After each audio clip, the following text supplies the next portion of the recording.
Corona और lockdown की मार झेल रहे किसानों को एक और झटका लगा है। पंजाब सरकार ने जम्मू कश्मीर प्रशासन को पूर्व सूचना दिए बगैर कठुआ नहर और रावी तवी नहर का पानी रोक दिया है।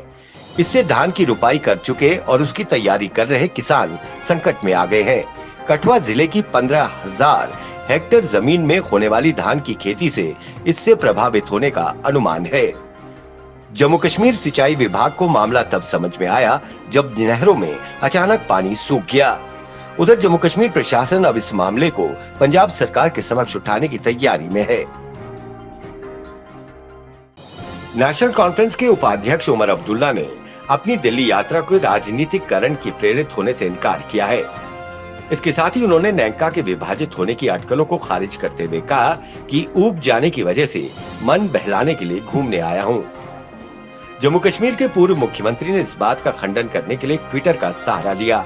उन्होंने कहा कि उनकी यात्रा केंद्र द्वारा स्थापित सलाहकार परिषद और उनके अध्यक्ष अल्ताफ बुखारी से किसी भी प्रकार से संबंधित नहीं थी।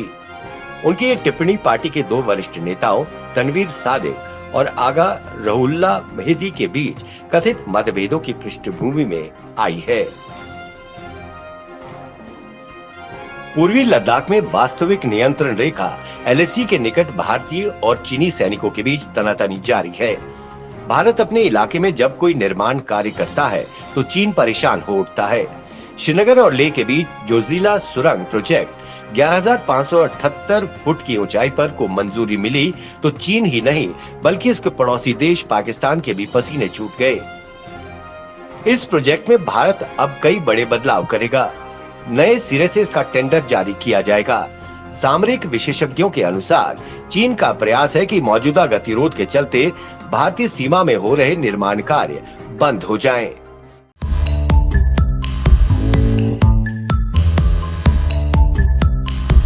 Is completely developed, it becomes hardship.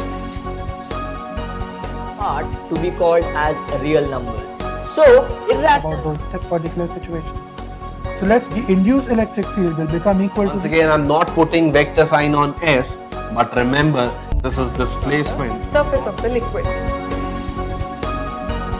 The second is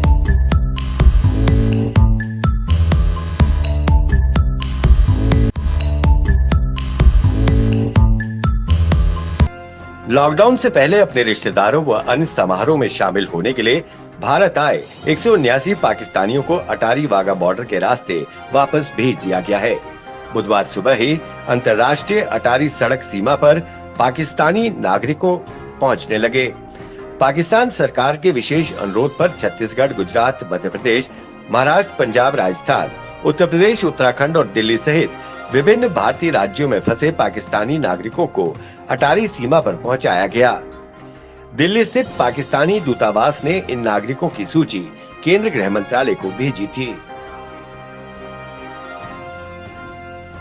देश के पहले प्रधानमंत्री पंडित जवाहरलाल नेहरू की आज 56वीं पुण्यतिथि है। इस मौके पर प्रधानमंत्री नरेंद्र मोदी से लेकर कांग्रेस के पूर्व अध्यक्ष राहुल गांधी ने उन्हें श्रद्धांजलि अर्पित की।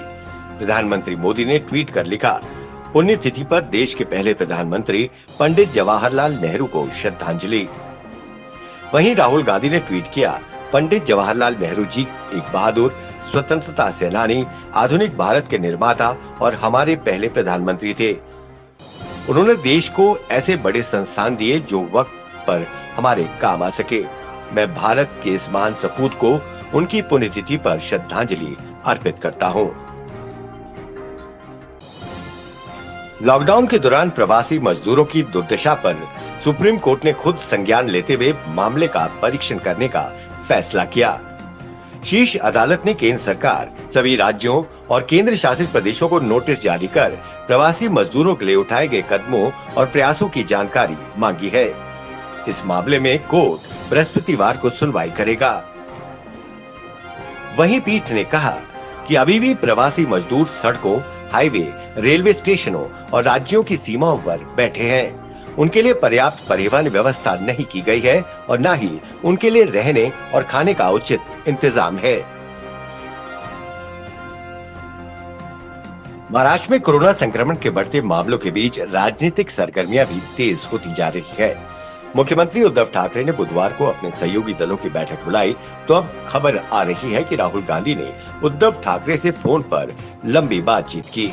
सूत्रों की माने तो महाराष्ट्र में महाआघाड़ी के दलों की बैठक से पहले सीएम ठाकरे और कांग्रेस के नेता राहुल गांधी के बीच बातचीत हुई।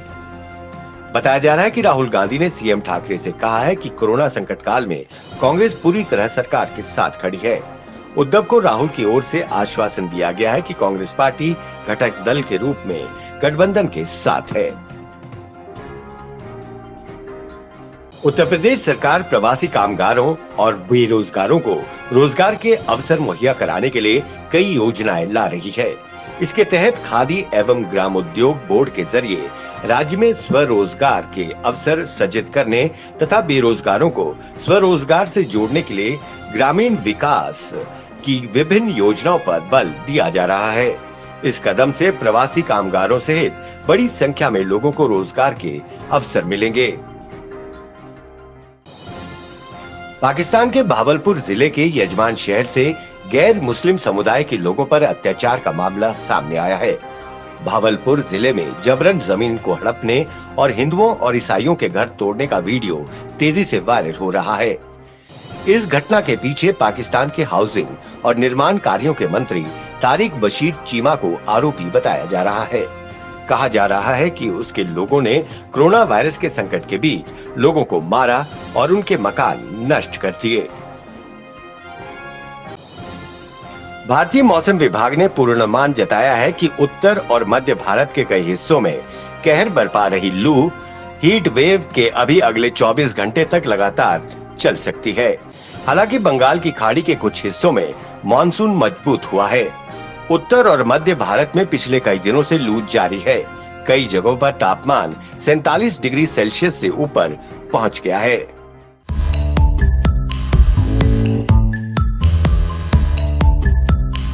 Emirates completely developed, it becomes hardship. Hard to be called as real numbers. So, irrational. about that particular situation. So let's the induced electric field will become equal Once to again, I'm not putting vector sign on S, but remember, this is displacement. surface of the liquid. The second is